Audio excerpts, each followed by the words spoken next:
Le sport pris au sérieux par des animateurs autant tout aussi dérisoires. Avec Emilio Constanza. I'm a fun guy. Félix Forget. As there's a drive in a deep left field by Castellanos, it will be a home run. Et Pierre-Olivier Poulain. This man was a bona fide scrub. He can't play. La triple menace. La triple menace, édition du 16 février 2025. Bienvenue tout le monde à l'émission pour cette première fin de semaine de sport sans du football. Je ne vais pas vous mentir les boys, à l'heure du souper, j'étais un petit peu déçu de savoir qu'il n'y allait pas avoir de Sunday Night lorsqu'on allait enregistrer. Either way, comme à chaque semaine, le trio à l'heure, Félix Forget, Pierre-Olivier Poulain et moi-même, Emilio Constanza, pour jaser un petit peu de sport. Les gars, je vais avoir une petite affaire à confier, OK? Je n'étais pas très confiant pour... sans dire que je n'étais pas très confiant pour la confrontation des quatre nations. Moi, dire, j'ai sleep un peu dessus, t'sais.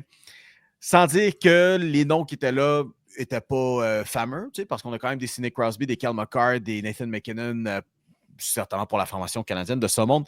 Mais c'est rare que je vais avoir beaucoup d'engouement dans une game où il va y avoir Travis Sanheim. C'est difficile de dire que c'est l'événement de l'année. Avant qu'on saute un petit peu là-dedans, comment est-ce que vous trouvez ça jusqu'à présent, ce tournoi-là? Moi, man, j'avais mes attentes, un peu comme toi, étaient tellement basses, mes attentes. Puis, man, il y a du gros hockey qui joue. Puis je pense que c'est ça qui est... Hey, depuis des années, on se tape un match d'étoiles, pas de vie, pas de rien là-dedans. Là. C'est plate, ce match-là. Puis là, on arrive où est-ce qu'au lieu de ce match des étoiles-là qui est plate, qui sert à rien, qui est une compétition 3 contre 3, qui est honnêtement presque aussi insignifiante que ce qui se passe dans la NBA, là, t'arrives avec un tournoi où est-ce que les gars se donnent tellement. Hey, hier, là, je repense au match Canada-États-Unis, là, juste trop. Puis, je suis même pas un fan de combat au hockey ou quoi que ce soit, là, mais 3 combats en 9 secondes en partant, là. Tu sais, si ça te montre pas que les gars sont là parce qu'ils prennent ça à cœur pour de vrai, pendant ce temps-là, tu regardes la NBA où est-ce que t'as des gars qui jouent avec des ballons sur des terrains colorés, puis qui, tu sais, on est vraiment à deux niveaux, là, puis t'as de Liangelo Ball qui sort dans NBA pendant ce temps-là, tu sais, c'est n'importe quoi ce qui se passe là, mais là, tu vois, on a finalement comme un événement qui est, puis les gars les gars sont vraiment dedans. J'avais un petit peu peur que les gars embarquent un petit peu, parce que c'est un tournoi en mi-saison, c'est un peu bizarre, puis c'est comme pas un vrai tournoi, là, c'est pas comme les Jeux olympiques ou une Coupe du monde ou quoi que ce soit, là, mais les gars sont là, les gars embarquent, puis c'est vraiment, vraiment trippant. Comme niveau de hockey, c'est trippant. Le niveau de hockey, il est le fun, mais c'est vrai que c'est un peu frauduleux de caler ça un tournoi international, parce que, Pop, on s'entend que, tu sais, mettons, la Russie pouvait jouer, là. Ouh! Mais en même temps, je me dis, si on peut pas appeler ça un tournoi, mais tu sais, en même temps, ça sert d'audition pour les Jeux olympiques dans 2 ans. Puis là, ils ont annoncé que la Ligue nationale va faire un championnat comme ça. Après ça, les Olympiques, ils vont alterner aux 2 ans comme ça. On est en train peut-être d'assister à la mort du match des étoiles complètement. Je sais pas qu'est-ce qu'ils vont faire. T'sais. L'année impaire, quand ça sera entre les deux cracks des deux compétitions, qu'est-ce qu'ils vont faire? Je ne le sais pas, mais... J'imagine qu'ils vont le faire un an sur 2, mais ouais. Ça, je pense pas que ça va nous déranger tant que ça. Je vous ai Félix l'a tellement bien mentionné. En soi, il n'y a pas de saveur, c'est mort. Tu essaies d'amener n'importe quelle célébrité qui est associée avec la Ligue nationale pour essayer de mousser un peu l'enthousiasme de tout ça, puis ça amène jamais rien. Puis là, en ce moment, on a un produit qui fonctionne. Puis tu sais, t'as des célébrités qui sont là pour venir voir, tu sais, peu importe ce qu'on en pense, par exemple, du balado de Spitting Chicklets, les gars étaient là, ils ont fait une journée rencontre au bar MVP, qui est à côté de l'UQAM, soit dit en passant. Il y a Gaten Matarazzo qui joue dans Stranger Things, qui était au Centre Bell hier. George Kittle était au Centre Bell aussi pour regarder le match de la Suède. Il est allé voir Philippe Forsberg parce que ce sont des amis. C'est ce genre d'événement-là que c'est le fun de voir ça, puis on l'a très bien dit, les gars, ils s'y donnent.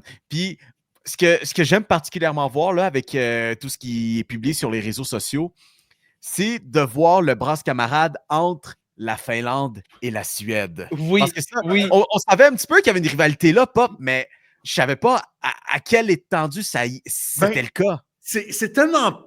Tu sais, je me sens mal un peu pour les deux autres pays parce que, premièrement, tu sais, c'est un peu comme les deux autres équipes qui complètent, là, tu sais, la Suède qui est jamais capable de rien gagner, puis la Finlande qui...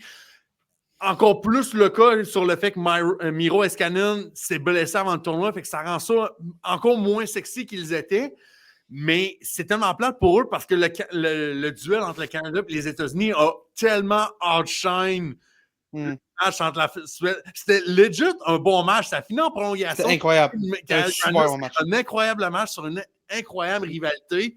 Ça, pour moi, c'est peut-être ça qui justifie le fait que la Russie n'est pas à ce tournoi-là parce que Canada, États-Unis et Finlande-Suède, tu as au moins garanti 2 super rivalités pour ce tournoi-là. Mais moi, ce qui je me pose comme question là-dessus, les gars, honnêtement, là, est-ce que vous vous êtes déjà demandé, tu sais, intérieurement, ce que ça ferait les deux frères Tkachuk ensemble dans une même équipe de la Ligue nationale? J'espère que vous n'allez jamais plus souhaiter une affaire de même parce que, sacrément, j'ai besoin de nouveaux pants. Pour vrai, c'est épeurant. Hey man, le pauvre Finlande. Quand Max Sullivan a décidé, on va mettre les deux avec Jack Eichel, là, puis la Finlande a comme fait wow, tu sais. La Finlande pourrait, puis le match contre les États-Unis, on a quand même bien géré pendant un 35-40 minutes. On a vraiment été capable de. Puis on n'a clairement pas le talent qu'ont les États-Unis parce que la défense, surtout, c'est vraiment laborieux pour la Finlande. Tu sais, c'est les gars qui sont là, c'est vraiment. Tu sais, il y a une dizaine de défenseurs finlandais dans toute la LNH. Puis Nicolas, man, c'est par là, man. Moi, c'est mon qu'est-ce que ça fait là? Qu'est-ce que ça fait là? Qu'est-ce que ça fait là? Mais, gars, tu sais, ce qui est le fun, c'est qu'on a réussi à les gérer pendant quand même 40 minutes. Ça a été un bon match quand même, tu sais. Faut pas oublier qu'après 40 minutes, ce match-là, c'était 2-1 pour les États-Unis. C'était pas énorme. Puis là, à un moment donné. 1-1 en fin de deuxième. Ouais.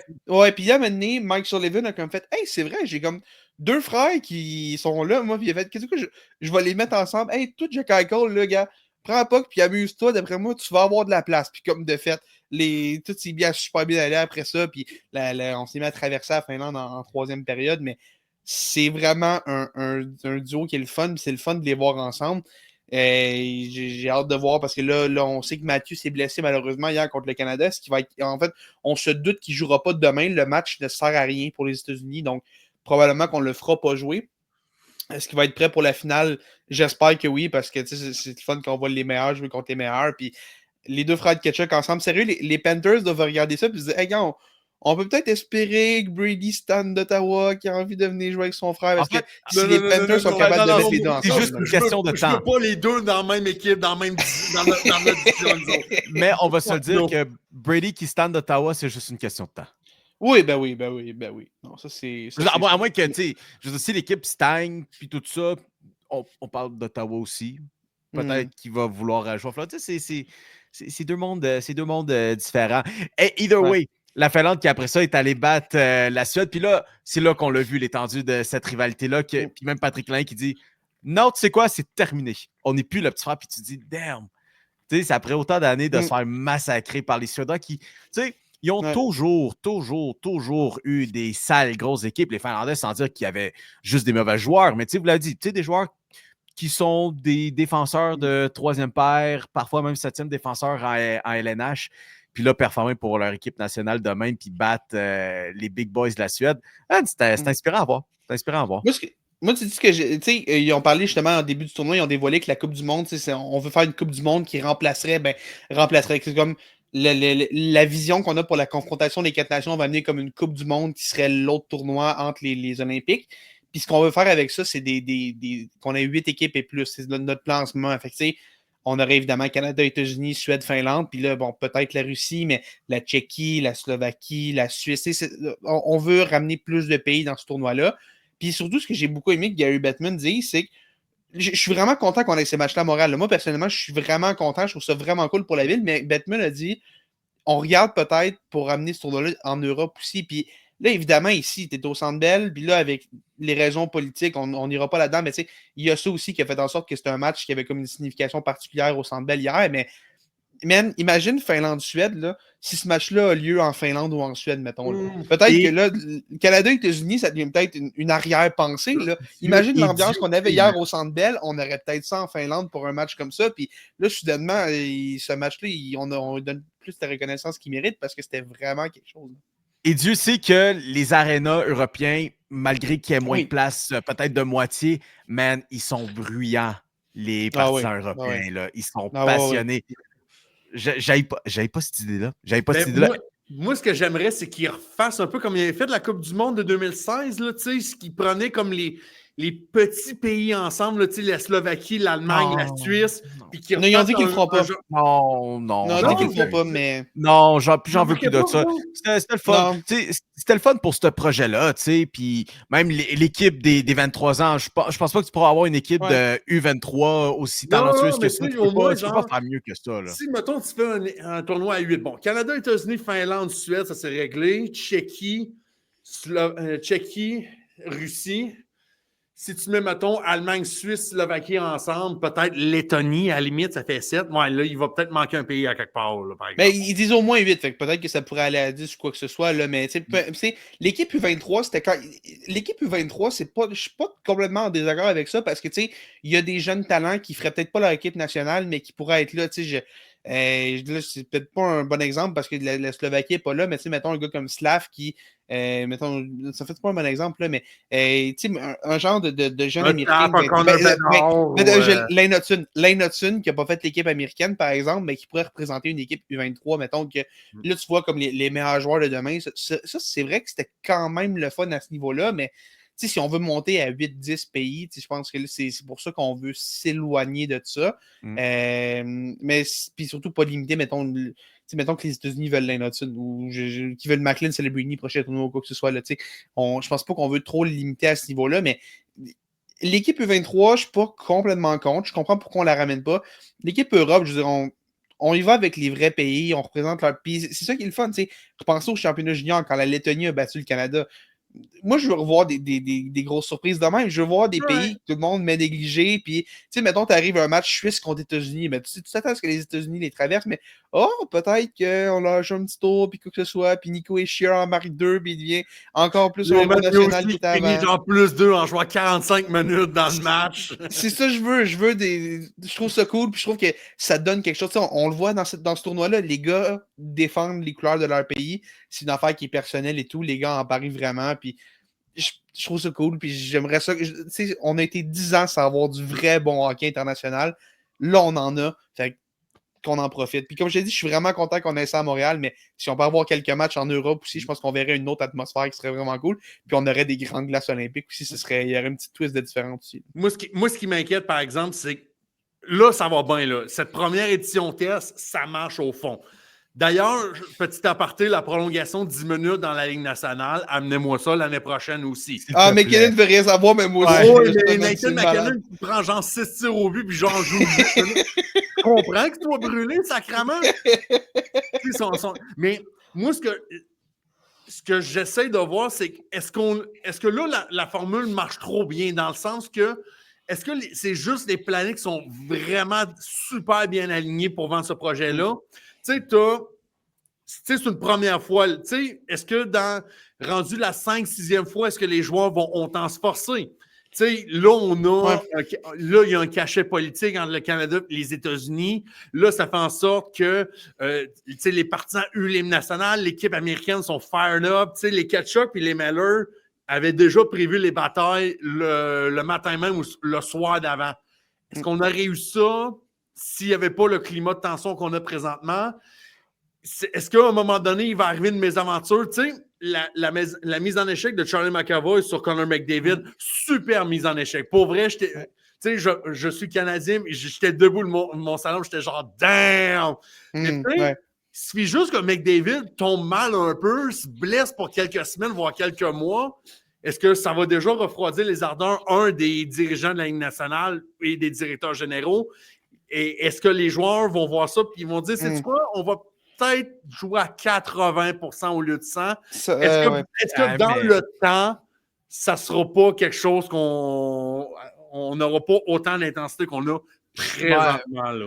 Moi, je suis mitigé là-dessus, mais c'est en même temps cet argument-là qui a poussé les dirigeants à sortir les joueurs de la Ligue nationale des Olympiques. Puis ça revient toujours à l'argument de John Tavares qui se blesse à Sochi. À quel point est-ce que ces joueurs-là, ce sont du monde qui sont fiers, ce sont du monde qui veulent gagner pour leur pays. Puis Canada, à chaque fois, joue quand même avec la pression d'être la meilleure nation au hockey et les États-Unis qui cognent à la porte d'année en année, surtout avec ce bassin de joueurs américains qui est vraiment excellent. Puis la suite des choses qui s'en vient pour ce bassin américain-là est tout autant excellent aussi. Mais comme... Je veux t'entendre là-dessus, Félix, mais je suis mitigé aussi. C'est une formule que je veux garder, mais plus ça va, plus je comprends quand même que les dirigeants sont peut-être pas toujours down avec l'idée de se donner à 110% pour des tournois qui, en soi, ne comptent pour rien. Là, c'est sûr. Puis je pense que c'est la grande crainte. T'sais, hier, si t'étais, mettons, le DG des Panthers, puis tu regardes Sam Bennett, Matthew Tkachuk se battre après 10 secondes, tu te dis t'as hâte que le match finisse, puis ça s'est mis surtout à jouer rough après. Puis je comprends les dirigeants qui aiment pas ça. Puis ça se peut qu'éventuellement, dans les prochaines années, là, c'est la première fois en quasiment 10 ans qu'on a du vrai hockey international. Les gars, ça fait longtemps qu'ils n'ont pas vécu ça. Puis tu leur donnes quelque chose qu'ils attendent depuis 10 ans qu'ils n'ont pas pu vivre. Fait que c'est sûr qu'évidemment, les gars sont plus craqués que jamais pour un événement comme ça. L'affaire, par exemple, que je pense que ça peut donner, d'ici surtout peut-être une 10-15 ans, les gars, cette génération-là des McDavid, McKinnon, même Austin Matthews et tout, toute cette génération-là de joueurs de la LNH a été privée de hockey international pendant près de la moitié de leur carrière. Puis, je pense dire qu'ils veulent rattraper le temps un peu, mais je pense que ces gars-là ont comme compris à quel point c'est précieux, à quel point ces matchs-là, c'est des opportunités qui ne reviennent pas tout le temps. Puis, tu sais, il y a des négociations de conventions collectives qui s'en viennent. Puis là, ce qui est le fun, c'est que c'est un projet avec la LNH, c'est la Coupe du Monde et tout. Fait que je pense pas que ça va être un problème. Je pense ça va être quelque chose que la Ligue va être prête à concéder aux joueurs. Puis, tu sais, la Ligue gagne, là, je veux dire, demande hier, tu sais, en fin de semaine, match des étoiles de l'NBA, personne n'a regardé ça. Tout le monde a regardé le match entre le Canada et les États-Unis, puis tout. Puis ça donne tellement une belle visibilité, puis un beau produit à la Ligue. Tu sais, c'est malade, là. T'arrives, tu regardes une game de la NH, t'as McDavid, McKinnon, Crosby, McCarr sur le même powerplay. Voyons, c'est n'importe quoi. C'est sûr que tout le monde va regarder ça. Fait que je pense que d'ici, je vais dire 15-20 ans, cette génération-là, en ayant été privée de ce hockey-là, va comprendre à quel point c'est important, va vraiment se donner. Puis je pense que c'est pas le niveau d'implication des joueurs pour 15-20 ans, je suis pas trop inquiet. Peut-être que ça va descendre un petit peu quand il va y avoir une grosse blessure. Mais tu sais, gars, on a vu Shea Theodore se blesser premier match du Canada. Puis les gars ont quand même joué rough hier. Là, c'est des choses qui arrivent, mais évidemment, on devrait enlever le mode blessure. Là, on devrait juste mettre les blessures à off pour ce tournoi-là. Là, mais c'est le fun. Moi, j'adore ça. Ouais, écoute, à part Kel McCarr qui n'était pas là contre les États-Unis, ça a définitivement fait mal pour ça. Quinn Hughes n'était pas là pour les États-Unis non plus. Fait que c'est fair. Non, c'est ça, c'est du donnant-donnant. Écoute, on parle de hockey international qui a été pris toutes ces années-là. Puis, tu sais, peut-être, on espère que celui qui va prendre la place à Gary Bettman dans les années qui suivent, parce que il a quand même mentionné que c'est quelque chose qui s'en vient. On le savait éventuellement parce que personne n'est éternel, mais Gary Bettman qui en parle publiquement, là, on peut commencer à rêver peut-être avec un commissaire peut-être un peu plus clément sur la joute internationale. On parle de tout ce qui a été privé, puis on est rendu là à presque 20 minutes de fête, puis on n'a même pas parlé de Sidney Crosby, man, parce que c'est fou, man, comment ce gars-là qui est né à Cole Harbour, a passé 2 ans à Rimouski, a appris le français, fait 20 ans qu'il joue aux États-Unis à Pittsburgh, revient ici et est accueilli en héros. Et héros, pas juste avec un grand H, mais chacune des lettres en majuscule. Quelle ovation!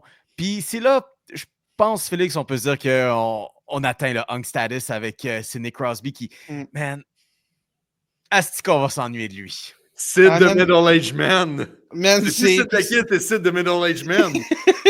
Ce qui est malade de Crosby, man, c'est que le gars a 37 ans, OK? Puis on le savait au début du tournoi, ce gars-là était blessé. Premier match contre la Suède, ouais, fuck it, 3 passes, tranquille, 3 puis des mentions d'assistance primaire, des premières passes. sérieusement, là, si ce gars-là, à 37 ans, blessé, est encore le meilleur joueur de cette équipe-là, respect à Sidney Crosby, man, parce que tu sais, t'as des McDavid, des McKinnon, puis t'as énormément de gros joueurs de talent avec le Canada, puis Crosby, premier match, en tout cas, a été de loin le plus dominant de tous. C'est vraiment, vraiment, vraiment le fun de le revoir aussi porter ces couleurs-là, parce que on l'avait vu avec le fameux but en or en 2010, mais on a eu 2014 aussi, mais c'était rare sinon, puis man, je suis content qu'il ait eu la chance de revenir. Puis, tu sais, quand je te disais tantôt que cette génération-là a été privée de hockey international pendant 10 ans, tu sais, oui, les McDavid, McKinnon, ça a été les 10 premières années de leur carrière à peu près, ou les 10-12, là. Ben, Crosby, ça a été 10 années quand même de sa deuxième moitié de carrière. Tu sais, ça restait un sacré joueur qui aurait évidemment été premier centre de toutes ces équipes-là. Puis, puis c'est dommage. Tu regardes ça, tu te dis, hey man, ça aurait été quoi un Crosby, mettons, à 30, 32 ans, ces tournois-là. Tu sais, ça aurait été vraiment, vraiment le fun de le voir là. Mais au moins, on a pu le revoir. Puis, tu l'as dit à Montréal, ce gars-là a été accueilli en héros. Et moi, j'ai jamais vraiment cru à un monde où Crosby finit pas sa carrière à Pittsburgh. Mais sérieusement, si t'es Crosby pendant une petite seconde, là, tu regardes à quel point t'es au Centre Bell. T'as jamais joué pour le Canadien. Là. T'étais un fan du Canadien en grandissant, mais t'as jamais joué là. Puis tu regardes comment t'es accueilli en héros, puis tu te dis, ah, man, j'y crois pas une seconde, mais. Pat Brisson était là. Pat Brisson qui était avec Jean Chrétien. Il était assis avec Jean. C'était drôle de crossover, mais OK. Snyder Blunt Rotation, là, vraiment. Là, je pense que c'est la meilleure façon de le dire. Pat Brisson était là hier soir. Fait que Kent Hughes, you know what to do. Ah, écoute, gars, je suis pas prêt à dire ça. Ne me comptez pas en train de dire que Sidney Crosby s'en vient à Montréal, mais c'est cool. J'espère qu'il a trouvé ça cool. Puis c'est le fun aussi pour les partisans à Montréal qui ont pu voir Crosby dans. Surtout quand les Pingouins, ça stagne tellement depuis un bout. Là, pour lui, ça devait être le fun de rejouer des matchs qui veulent dire quelque chose comme ça. Parce qu'on sait que Crosby est tellement bon dans ces matchs-là. Puis c'est là qu'il lève son jeu d'un cran. C'est un cliché, mais il lève son jeu d'un cran. Ouais, mais puis les Pingouins, ils s'en vont pas vers la gloire. Là. Mais non. Ils nous ont fait vivre un peu ils nous ont vendu un peu du rêve l'année dernière là, en passant proche de faire les séries. On parle de Sidney Crosby, mais Mario Lemieux aussi, là, qui est accueilli cool. en le devin qu'il a été pour le hockey aussi. Là, je veux dire. Mais pour vrai, cet événement, jusqu'à maintenant, la portion Montréal a rempli toutes les attentes et ont même surpassé parce que c'était le talk of the town sportif sur la planète, était arrivé vers Montréal et c'est ça que la Ligue nationale avait besoin comme chose un peu. Puis, tu sais, on a été privé, tu sais, ça fait depuis 2014, là, à part peut-être le championnat mondial, les IHF, là, que pour moi, c'est pas un vrai tournoi, là, en fait. Là. Oui, non, mais la victoire nationale des Russes à chaque calice d'année. Oui. Hey, fun fact, j'ai regardé ça hier, vous irez vérifier. Les États-Unis n'a jamais gagné ce tournoi-là depuis 1960. À chaque calice d'année, c'est chaque calice d'année qu'Ovechkin ne faisait pas les séries, puis il s'en allait là remporter son championnat avec les joueurs de KHL qui ont déjà terminé leur saison. Le tournoi Joël Armia, comme je l'appelle personnellement. Ah oui. Le tournoi Juraj Slafkovský, c'est de même. Aussi. Mais Armia, c'est à chaque année. Armia, c'est tout le temps. Joël Armia marque le premier but de la Finlande. Tout le temps, année après année après année, ça revient tout le temps. Mais c'est le fun parce que, tu sais, on a été privé de 10 ans des meilleurs joueurs canadiens. C'est drôle, les dirigeants sont encore avec le passé de 2014. Fait que, tu sais, ça fait concept un peu de ce côté-là.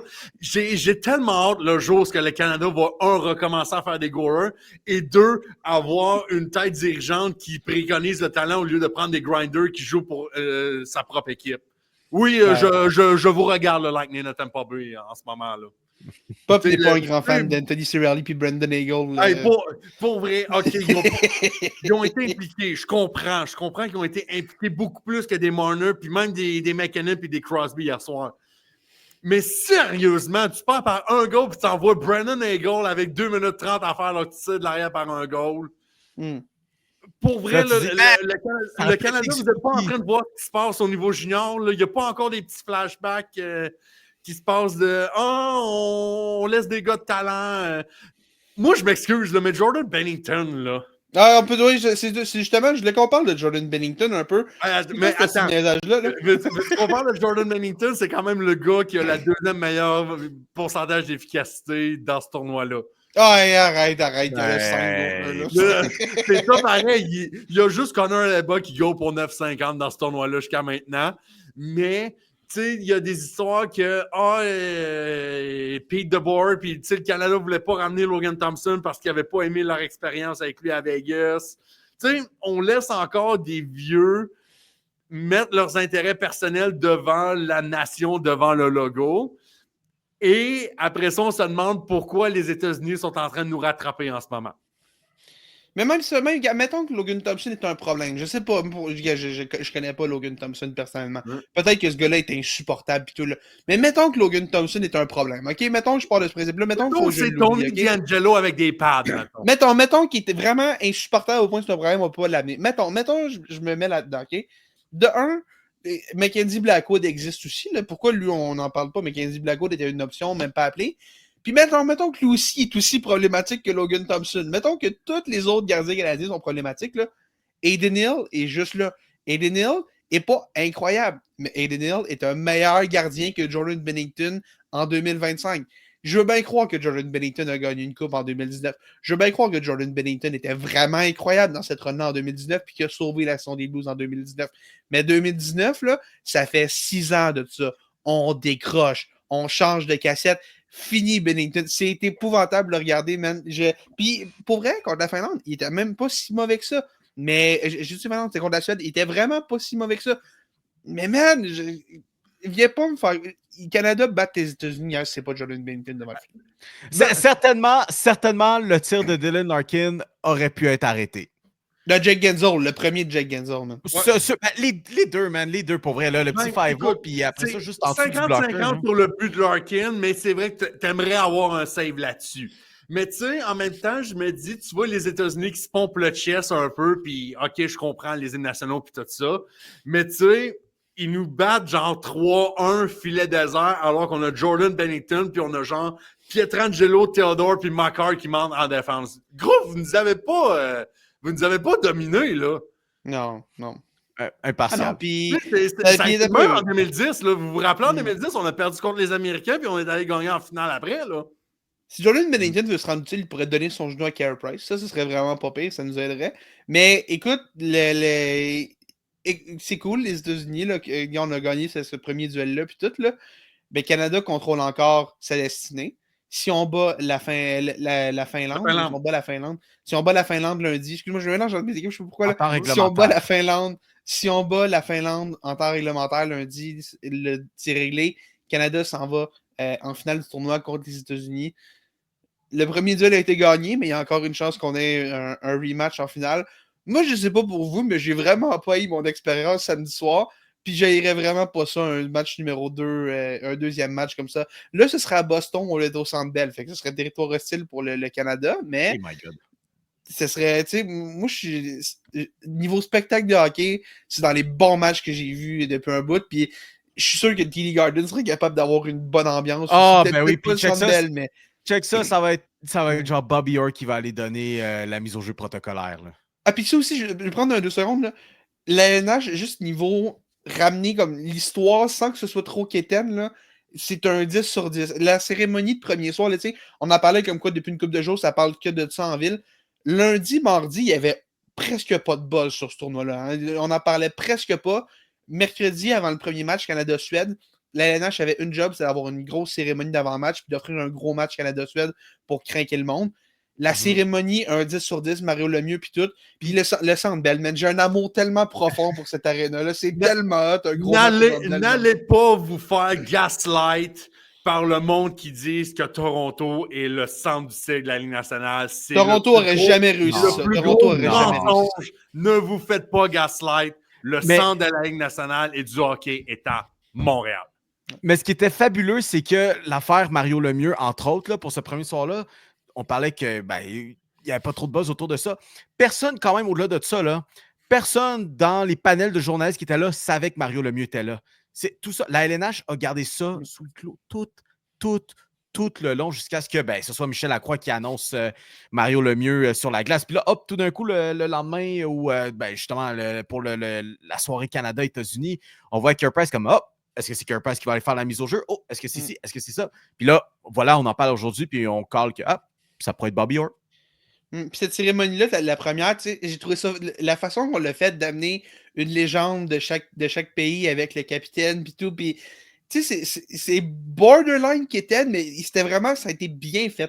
Puis tout peut être Keten, mais tu peux tout bien faire aussi. Puis on a vraiment bien exécuté ça. Peter Forsberg qui est sorti de l'ombre, lui, qui fait une sortie aux 15 ans, tu sais, ça doit être la deuxième fois qu'on le voit depuis qu'il a pris sa retraite. Puis là, tu le vois faire son pari amical avec Timo Selänne, que le vainqueur entre la Finlande et la Suède va payer une bière à l'autre. Finalement, Peter Forsberg a payé une bière à Timo Selänne, tu sais, puis il y a une vidéo qui circule maintenant sur les réseaux sociaux de Timo Selänne qui est en train d'enjoy sa bière. Je veux dire, man, c'est...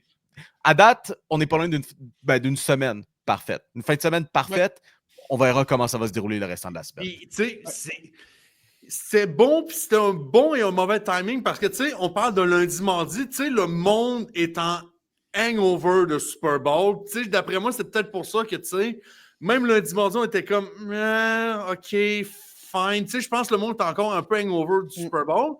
Mais en même temps, là, le timing est parfait parce que là, tu n'as plus de football, tu n'as pas encore de baseball qui vole la vedette, puis tu as la NBA qui peut-être essaie de faire quelque chose. Pour vrai, tous les ingrédients sont réunis pour un bel événement et j'espère que Boston va répondre pour que ce soit une belle fin. Je peux-tu porter une critique à ce tournoi-là? Pourquoi les matchs sont à 8 heures au lieu d'être à 7 heures? Pourquoi? C'est juste là, pourquoi tu le mets pas à 7 heures, man? C'est l'heure parfaite. Tu penses à un match de hockey, tu penses à 7 heures, OK? If anything, ça fait encore plus chier. If anything, ça fait encore plus chier les Européens parce que même eux, tu leur files plus tard dans la nuit ou / plus tôt dans les petites heures du matin, là. Tu sais, puis 7 heures, c'est comme l'heure parfaite, l'heure qu'on s'est comme tout entendu. Puis quand ils disent 8 heures, c'est pas 8 heures la puck est sur la glace, hein. C'est 8h30 la puck est sur la glace. T'as un 15 minutes que... C'est même pas des hymnes nationaux, il y a un 15 minutes entre 8 et 8 écarts qui ne sert à rien. Il se passe fuck all, le warm-up est fini, il se passe absolument rien. Après ça, ils commencent les hymnes nationaux, la présentation des joueurs, puis tout, puis... Pourquoi? Puis à la fin, à la fin, t'as aussi la célébration, puis genre, ils reçoivent un sac cadeau. Il y a quoi dans ce sac cadeau, d'ailleurs? Une montre. C'est quand même cool. C'est Ron Hainsey qui travaille pour l'association des joueurs qui a poussé pour ça. Donner comme un petit incitatif aux joueurs, puis tout. Puis ça aussi, c'est cool de devenir une légende pour présenter ça. Puis tout, j'ai vraiment aimé ça, ce bout-là aussi. On parlait de la NBA qui avait aussi sa fin de semaine des étoiles. C'est sûr que ici, on en a entendu certainement moins parler à cause du tournoi des 4 nations, mais il y a une saveur quand même spéciale là, cette fin de semaine des étoiles parce que, mis à part le fait que c'est à San Francisco, là, mais c'est tout un hommage qui se fait autour d'Inside the NBA. Comme vous savez, il y avait toutes ces affaires-là, les histoires de Inside the NBA, dernière année pour l'équipe, au moins dans sa structure et tout ça.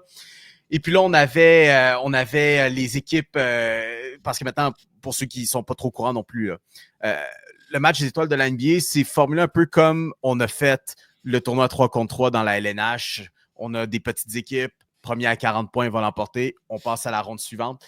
Puis là, c'est chacun des membres du panel de Inside the NBA. Puis là, avant le match de dimanche, il y a un vidéo hommage qui a été rendu pour cette équipe-là, puis tout ce qu'ils ont fait à travers les années. Puis on mousse quand même là, le fait que cette magie-là, on l'aura pu sous cette forme-là. C'était vraiment cool, man. J'ai vraiment aimé. Mais tu verrais ça un autre sport qui ferait ça pour une de ses émissions, un de ses talk shows comme ça? Non, c'est ça l'affaire. C'est pas un talk show, mais tu comprends, une émission studio. Oui, mais... Il n'y en a pas d'autres, man. Tu sais, je veux dire... TNT, ils ont quand même réussi à monter un beau petit panel avec maintenant sa branche LNH, mais comme... Oui.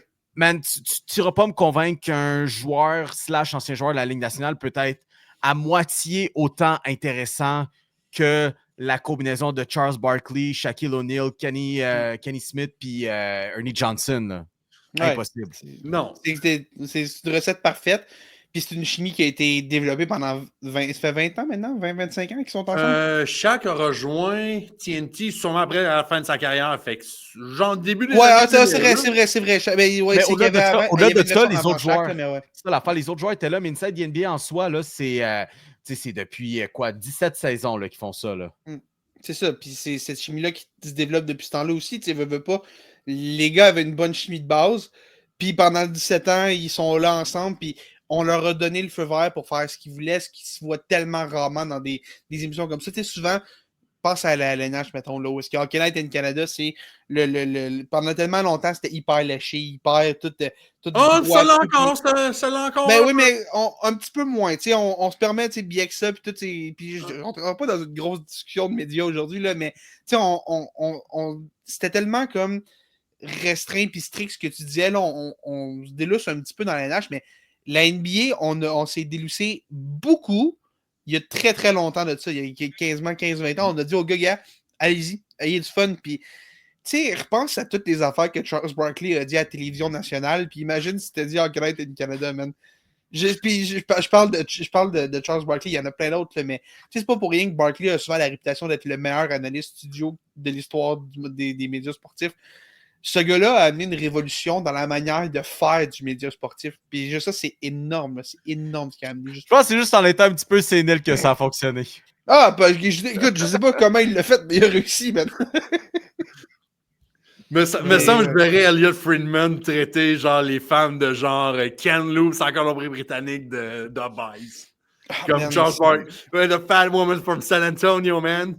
Man, Pour de vrai, on l'a pas incroyable. dit. Je pense que c'est la 8e fois qu'on fait référence à ça, mais c'est à quel point c'est excellent. Si jamais, là, vous voulez avoir un podcast, une émission, peu importe, là, tu sais, de mousser des insights comme ça là, pendant longtemps, puis les gens collent à ça.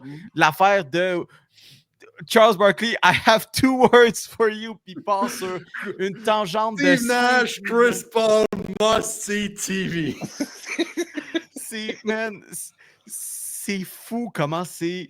Il n'y a rien qui va rivaliser ça, là, autant qu'on essaye. Mais bref, le produit en soi, c'était du basketball. Et comme à chaque année maintenant, depuis 3 ans, là, on a un peu cette analogie du clip de Beyond Skill Straight. Pour ceux qui ne connaissent pas, c'est des enfants qui vont en prison, littéralement, afin d'être rééduqués. Puis on a cette image-là d'un jeune homme qui se fait réveiller à la dure puis est en train de pleurer comme « Ah ouais, go, viens t'en sort ». Ça, à chaque année, c'est Mac McClung depuis 3 ans avec la NBA pour qu'il aille performer au concours de dunk. C'est une 3e année qu'il est là et c'est une 3e année qu'il gagne. Bon, vous me direz, ça ne prend pas grand-chose ces jours-ci pour gagner un concours de dunk. Puis McClung l'a dit lui-même, là, il dit « Peu importe ce qui se passe, je tire ma révérence et je ne participe plus jamais au concours de dunk. » Parce que ouais, attends dans un an quand il va réaliser qu'il n'y aura plus d'argent. Non, mais je veux dire, au-delà de ça, le gars, il est comme, ben, j'ai plus d'idée, là, je sais plus quoi faire. Je sais plus quoi faire. Puis c'est en même temps, c'est ça la grosse critique au concours, c'est qu'à un moment donné, tu sais plus quoi faire. Mais regarde, ça a repris que Mike McClung, il stand puis il fasse finalement un sale dunk par-dessus un gars dans un char pour que Ja Morant et Giannis Antetokounmpo font « Hey, je serais down! » Puis là, d'autres « Ah, mais si tu le fais, je le fais! » C'est juste que ça fait 15 ans que LeBron James, il dit ça, puis lui, il l'a jamais fait. De sa carrière. Zach Levine aussi, qui a parlé de peut-être revenir. Ça, je disais, cool, si on est capable d'avoir Giannis, Ja Morant puis Zach Levine dans un concours l'année prochaine, tant mieux, parce que la NBA a besoin de ça. Là, moi, j'ai vu des années, c'était rough. Jalen Brown. Obi Toppin. Obi Toppin, qui je pense qu'il a fait 3 ans, il n'a jamais passé la première ronde. Là. Amidou Diallo. Man, c'était pas des belles années. Là. Puis moi, dans les premiers que je me souviens, c'est Zach Levine contre Aaron Gordon. Ça, c'était quelque chose. Terrence Ross. Ah, man, il y a eu des super bons concours dans le passé. Puis je pense que c'est ça qu'on parlait tantôt avec la LNH, comme quoi, des fois, peut-être que ton format, il devient redondant. Peut-être que c'est ça aussi, gars. Peut-être qu'on est rendu au bout de quelque chose avec le concours de dunk. Puis ça s'est déjà fait dans la NBA. Il y a déjà un petit moment donné où ça a disparu. Puis Vince Carter avait comme ramené un peu l'événement. Peut-être qu'en ce moment, il faut que la NBA repense un peu à son format de concours de dunk. Peut-être qu'il faut le mettre sur une étagère pendant 5-6 ans et tout, parce que, tu sais, hier, le tournoi arrivait hier, puis là, je comprends qu'on avait les 4 nations dans la LNH qui mettaient beaucoup d'ombre là-dessus, mais sérieux, ça en a presque pas parlé du concours de dunk. Il y a de moins en moins d'intérêt pour ce tournoi-là, puis même la fin de semaine des étoiles en général dans la NBA, moi, ça m'intéresse même pas un petit peu de suivre ce tournoi, cette fin de semaine-là en ce moment, parce j'ai aucune raison. Je veux dire, le concours de dunk est vraiment plus ce que c'était. Le concours de 3 points, je veux dire, c'est cool de voir les gars tirer des 3 points, mais c'est correct, là. Puis le match des étoiles, c'est une joke qui arrive à chaque année, puis ça finit quand il n'y a pas de 200 points qui sont marqués, on n'est pas loin. C'est n'importe quoi, là. Mais tu sais, en même temps, je pense que la NBA aussi, malheureusement pour eux, mettait peut-être un peu trop d'œufs dans le même panier, dans le sens peut-être de capitaliser sur Caitlin Clark, qui aurait accepté de faire comme Sabrina Ionescu avait fait l'année passée avec Steph Curry, puis que finalement, elle a dit non, sais-tu quoi, je vais prendre un break, là, ma saison s'en vient bientôt, puis je vais me concentrer là-dessus. Elle a eu une Christie de un gros dernière année / 2 ans là, avec ça. Non, tu sais, c'est amplement justifiable et tout ça. Moi, je suis en train de me dire que je pense que ce serait le moment, tu sais, je lance l'idée comme ça de faire un événement complètement mix, pas juste intégrer une ou 2 joueurs de la saveur du moment. Non, ça serait de vraiment mixer la WNBA et la NBA ensemble pour une fin de semaine de basketball. Tu sais, de mixer les équipes de même, ça pourrait être quelque chose qui est incroyable. Je veux dire, même dernier match des étoiles de la WNBA, tu as eu une équipe d'étoiles, avec Caitlin Clark notamment, contre l'équipe américaine. Puis, tu sais, t'avais tellement cet argument-là de Christie Caitlin Clark aurait pu être sur la sélection nationale, puis joue avec, tu sais, sans dire nécessairement qu'elle joue avec des scrubs, mais avec l'équipe qu'elle avait, elle a quand même réussi à battre la sélection nationale américaine qui est de loin, la meilleure chose qui se fait en matière de basketball féminin. Ça pourrait être intéressant à voir, mais en tout cas, c'est à suivre. Mais c'est ça qui est un peu contradictoire avec le match des étoiles de la NBA, du moins la fin de semaine des étoiles, c'est que en soi, le match / le tournoi / les concours d'habileté, on s'en fout un peu. On s'en fout un petit peu, mais c'est fou comment une mention All-Star, par contre, au basketball, c'est important pour une carrière. Ouais, c'est vrai, ça, par exemple, que c'est beaucoup plus que, mettons, dans le sport, au hockey ou dans la NFL. La NBA, c'est plus important. Même le baseball, ça commence à... le baseball... Mais tu sais, basketball, quelqu'un va être intronisé au temple de la renommée, le nombre de mentions All-Star va être mentionné avec. C'est vrai que c'est comme un peu paradoxal de voir ça, mais je pense que surtout dans la NBA, puis là, je vais pas faire mon vieux chialeux de les gars jouent pas, là, mais dans la NBA, il y a comme une normalisation quand même du fameux load management, là, de limiter un peu la charge de travail. Puis je pense que les gars ont comme compris qu'ils ont. Ils peuvent se trouver des excuses pour pas jouer. Regarde LeBron James aujourd'hui. LeBron, qui est littéralement le gars qui, même à ce stade de sa carrière, a fait le plus de gens dans les estrades, là, qui dit désolé, je suis un petit peu blessé, je peux pas jouer aujourd'hui. Les gars prennent pas ça au sérieux. Fait que c'est sûr que les fans ne prendront pas plus ça au sérieux. Regarde la confrontation des 4 nations, man. Les gars prennent ça tellement au sérieux. Évidemment que les fans embarquent. Puis, gars, je sais même pas si c'est une si bonne idée que ça, mais si je suis la NBA, peut-être que je me demande, y a-t-il pas une façon qu'on pourrait faire pour que cette fin de semaine-là des étoiles, on prenne comme des équipes européennes? Là, il y en a quand même quelques-unes des bonnes équipes européennes. Puis, le fameux World Champions of What de Jordan Lars, qu'on le mette au défi un peu. Là. Qu'on mette des équipes de la NBA, des équipes de l'Europe, puis qu'on fasse un petit mini-tournoi, une semaine ou deux. Puis, d'un, ça mettrait en valeur le basketball européen, je pense. Puis, oui, évidemment, les États-Unis seraient des formations plus talentueuses, mais je pense que ça pourrait donner un clash de style de basket qui pourrait être intéressant. Puis, je ne dis pas faire une équipe étoile de la NBA puis de la pogner contre le Real Madrid de questions, mais peut-être une formule comme ça d'essayer de changer un peu le format ou quoi que ce soit. Puis, je peux pas croire que la NBA regarde ce qui se passe dans la LNH en ce moment. Ou est-ce que la LNH, il y a un an, on avait le même problème. Hein? Souvenez-vous de Nikita Kucherov qui prend ça tellement. Il se fout complètement du concours d'habileté. Il s'en fout complètement. C'était une des pires efforts que j'ai jamais vu un joueur mettre. C'est le pire effort. C'est épouvantable ce qu'il faisait. Puis, regarde, là, tu vois, on regarde ce que la LNH vient de faire. Je peux voir que la NBA dit, OK, nous autres, on avait Mac McClung qui dunk au-dessus d'une voiture. Tu sais, come on, là. Tu peux voir que tu es satisfait de ton produit. Il faut qu'on essaie de trouver quelque chose.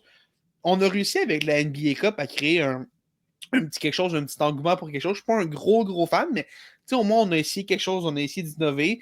Je pense que là, il faut essayer de revoir un peu ce format-là parce que ça marche pas. J'ai l'impression qu'à chaque fois qu'on fait une modification, on fait juste creuser un petit peu plus notre ton. J'embarque juste pas. J'embarque vraiment pas. Mais c'est ça l'affaire aussi, c'est parce que t'as Draymond Green qui est comme mais Draymond Green qui va aujourd'hui sur le panel de Inside the NBA puis il dit la NBA de nos jours est plate. C'est que Draymond, Tu joues dans l'NBA. tu joues du basketball à NBA. Puis, tu sais, c'est quelque chose de dangereux aussi, le fait que, vraiment, on sent vraiment voir les joueurs qui s'en calissent, puis tu vois, après toute cette polémique de code d'écoute à la baisse, c'est dangereux, c'est dangereux. En même temps, il n'y a pas Draymond Green aussi qui a dit, genre, aujourd'hui, qu'il va devenir coach des Warriors de Golden State quand il va prendre sa retraite. Draymond Green qui parle, c'est, regarde, toi, c'est... On en prend puis on en laisse, hein? Ah, exactement. C'est malade. Finalement, dans cette fin de semaine des étoiles, on a eu droit à un moment assez bizarre, puis vous me direz, c'est le truc le plus Chris Paul qui existe. Parce que lui et Victor Wembanyama participaient au concours d'habileté dans la NBA qui consiste à un circuit de précision de passe, de bounce pass, de tir et de rapidité pour aller marquer soit un lay-up ou un dunk. C'est pas nécessairement des All-Stars qui peuvent participer, ça peut être des coéquipiers qui jouent ensemble. Et justement, on a eu Victor Wembanyama et Chris Paul qui, lors de ce circuit-là, il y a les tirs à 3 points et du mid-range qui se font. Bon, on voit Victor Wembanyama qui passe en premier, qui fait juste yeet les ballons. Il fait juste les prendre et il est varge, sans vraiment se soucier de si le ballon rentre ou non. Vraiment juste, est-ce que le ballon, il sort ou pas? Puis là, Chris Paul le suit, fait la même chose et on fait un temps de monstre. Là, vraiment un temps fou, malgré qu'on n'ait marqué aucun des tirs à mi-distance ou à 3 points. Parce que, encore une fois, on parle de Chris Paul ici qui connaît tous les règlements du basketball comme le dos de sa main. Ça, au passage, c'est le gars qui a réussi à faire appeler une pénalité contre Karl Anthony Towns parce que son chandail n'était pas rentré dans ses shorts. Et c'est malade, man. Il a eu une faute pour ça. Et ça, c'est justement Chris Paul qui a réussi à abuser de ça. Puis la NBA a fait « Hey, non, pas le droit, disqualifié. » Mais pourtant, selon les règles, c'était totalement légal. Oui, parce que, tu sais, ça change. Tu sais, il n'y a pas de pointage de genre, si le ballon rentre ou non, ça fait plus de points ou whatever, ou tu fais moins de temps. Non. Yeet. Tu sais, mettons, prends Nikola Jokic après, genre, l'avoir guard pendant 23,5 secondes, puis qui décide de fermer les yeux puis de lancer un ballon de même, c'est à peu près ça qu'il a fait. Man, sérieux, essayer d'être borderline sur la ligne des règles dans un concours d'habileté au match des étoiles, là. Come on! C'est sérieux? Come on, man! J'adore Chris Paul. Moi, je salue l'ingéniosité humaine là-dessus. Non, mais man, c'est fou comment Chris Paul, c'est un génie de ce sport-là. Là. C'est pas un génie du sport, man. C'est un génie de trouver la ligne de ce qui est légal ou non. C'est du picossage, c'est pas du sport. C'est un troll. C'est du picossage, mon gars a collé que Karl Anthony Towns n'avait pas son chandail dans ses shorts et il y a eu une faute pour ça. Une faute technique en plus de ça. Faute technique. Ça n'a pas de bon sens, man. Faute technique, c'est des points supplémentaires, là. Vous irez taper ça sur YouTube là, ou juste Chris Paul Untucked Jersey là, on va juste entendre crier hey, his jersey's untucked. Puis man. Et puis là, je me lève les yeux et je vois qu'au match des étoiles, il y a Mr. Beast qui est là. Fait que on est rendu là. Mr. Beast avec un cachet de 100 000 $ à refiler à quelqu'un. Mais on a perdu le fil. Il faut prendre ce format-là, l'écrire au vidange, puis repartir à neuf. Ça marche plus. Écoute, je suis quasiment rendu au point où le match des étoiles, on est obligé de le jouer, là. Tu sais, je suis quasiment rendu, regarde, cool, t'es l'All-Star, ok, cool, puis je sais pas, on peut-être qu'on prend une fin de semaine de pause ou quoi que ce soit, là, mais, tu sais, ça marche plus, man, ça marche plus, il y a pas d'intérêt pour ça, puis c'est cool pour les enfants, je veux dire, alright, tu peux avoir plusieurs bons joueurs, puis tout, mais si les gars sont pas intéressés, ça donne un spectacle qui est pas le fun. Puis, Oui, parce que tu es un enfant de 6 ans et tu vois la Mellow Ball chanter genre ces 2 bars qui sont devenus virales sur Internet, tu te dis c'est quoi? Le basketball, c'est cool. Ça, c'est n'importe quoi, puis je veux même pas parler de ça parce que je trouve ça tellement ridicule, mais puis là, j'ai vraiment un blanc sur qui a dit ça, puis je suis vraiment désolé, mais il y a quelqu'un qui disait, des raisons qui expliquent ce déclin-là du match des étoiles, c'est qu'avant, tu sais, les joueurs avaient le match des étoiles pour se mettre en valeur, aller chercher des commandites puis tout. Tu sais, c'est avec le match des étoiles avant que tu devenais populaire un peu parce que c'est des matchs qui étaient hyper regardés puis tout, puis c'est là que tu gagnais en popularité. Mais là, maintenant, avec les réseaux sociaux, les highlights des gars qui sont sur les réseaux sociaux 5 secondes après qu'ils soient faits puis tout, il n'y a plus de nécessité pour ça, là. Fait que, tu sais, Anthony Edwards fait un gros match, un gros dunk dans un match. Je veux dire, on va le voir tout de suite. Là, il s'est arrivé encore cette semaine. Gros dunk dans un match, on va le voir tout de suite. Puis, tu sais, évidemment qu'il ne se donnera pas à 600 000 % dans un match des étoiles quand le bénéfice qu'il aurait pu avoir il y a 20 ans, ben, il l'a sur une base régulière maintenant. Fait que ça fait partie, selon moi, des raisons pour lesquelles ce match-là est en déclin. Puis, une des raisons pour lesquelles il faut revoir ce format-là parce que ça ne marche pas. Ça ne marche juste pas. Puis surtout que, tu sais, le All-Star, déjà que c'était pas populaire, on dirait qu'il se fait voler le spotlight par la NBA Cup en plus. Ouais, ben oui. Qui est comme un genre de drôle d'hybride entre une vraie saison de la NBA et le All-Star Game. On dirait que c'est comme la saison de la NBA, mais emballé comme si c'était un All-Star Game un peu, là, avec les maillots, les courts, et tout ça, là, qui ont des couleurs funky un peu. Là. Fait que moi, je suis en train de juste dire que peut-être, comme tu dis, on devrait juste l'abolir. Les joueurs aiment ça prendre des breaks de toute façon. Hein? Fait que. Sauf Anthony Edwards. Sauf Anthony Edwards. Anthony Edwards, même si un jour il se lève et il manque une jambe, il va trouver le moyen de jouer. Ce gars-là me fascine. By the way, maintenant qu'on parle de la NBA et tout ça, je suis en train de penser, là. Hey, Félix, Alex Rodriguez, futur propriétaire des Timberwolves du Minnesota. Parce que ça a été, finalement, après plusieurs mois et dispute fiscale par rapport à quand est-ce que les paiements auraient été faits, ce qui était un semblant de victoire pour Félix. Mais finalement, non. On confirme que Alex Rodriguez sera, entre autres, membre du conseil gouverneur des Timberwolves du Minnesota. Au grand désarroi de Félix, qui, je tiens à rappeler, bien qu'il soit un fan des Yankees, déteste Alex Rodriguez. Je déteste Alex Rodriguez. C'est un des athlètes que j'ai le plus détesté dans ma vie. Mais gars, écoute, la seule chose que je vais dire, c'est que si ça peut enfin donner un peu de stabilité aux Timberwolves, parce qu'on est pogné dans cette guerre-là de propriétaires depuis 2, 3, peut-être même 4 ans maintenant. Ça fait vraiment longtemps que ça traîne en longueur, ce dossier-là. Si on peut enfin avoir un peu de stabilité, tant mieux pour cette équipe-là, surtout qu'on a une très grosse masse salariale. Là, ça va devenir de plus en plus compliqué. Là, on n'a pas échangé Karl Anthony Towns pour rien, mais si ça peut au moins amener un peu de stabilité à ce niveau-là, puis ça peut arrêter d'être le sujet qui revient tout le temps quand on pense aux Timberwolves, tant mieux. J'ai déjà le propriétaire de mon équipe, mais je pense que ça fait juste en sorte que je suis comme 75% des fans de sport. Fait que je pense qu'au final, je me suis juste comme rapproché de la gang que j'étais. Puis si ça peut permettre de retisser les liens avec Kevin Garnett, au moins ce sera ça de prix, parce que Kevin Garnett puis l'ancien propriétaire, en fait, le bientôt ancien propriétaire de l'équipe Glenn Taylor était en très très mauvais termes.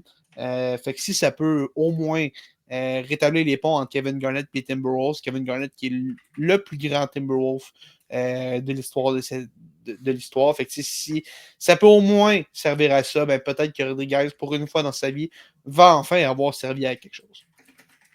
Non, moi, j'ai juste tellement hâte de voir Alex Rodriguez arriver dans MLB The Show 25 le mois prochain. Non. Puis juste péter Félix avec lui, ça va être incroyable. Non.